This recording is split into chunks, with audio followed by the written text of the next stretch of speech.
አንተ ውስጡን እንደ በሩን የቆለፍከው? ሐሳቤን ሰብስቤ ልስራ ብዬ እኮ እና ደጋግሜ ስደውልልህ ለምንድን ነው ስልክ የማታነሳው?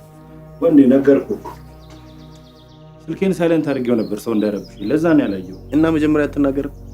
እኔ እኮ ስልክ ደውዬ አላነሳ ስትለኝ ምን ሆነ ብዬ ነው የመጣሁት። ኧረ እኔ ምንም አልሆንኩም።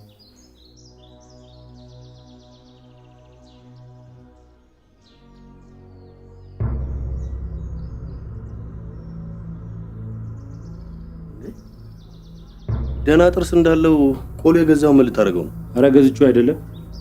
እና ቆልቼው ነው አትለኝም መቼም። የኔ አይደለም እያልኩህ እኮ ልጆች ቅድም ይዘው መጥተው እኮ ረስቶት ሄደው መሆን አለበት እንጂ በጣም ሊገርመኝ ነበር።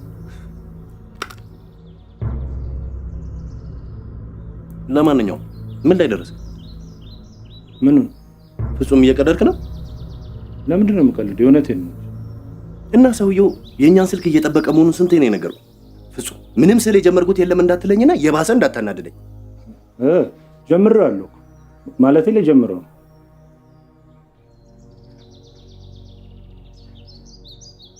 ደህና ነገር ምንድን ነው የሆንከው ነገር አለ እንዴ?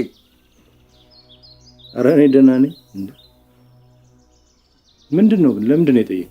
ምን አቅልሃለሁ? የሰሞኑ ሁኔታ በጣም ግራ እያጋባኝ ነው። ኧረ እኔ ምንም አልሆንኩም።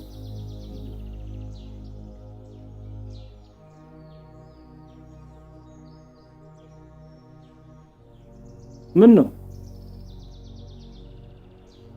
ምንም።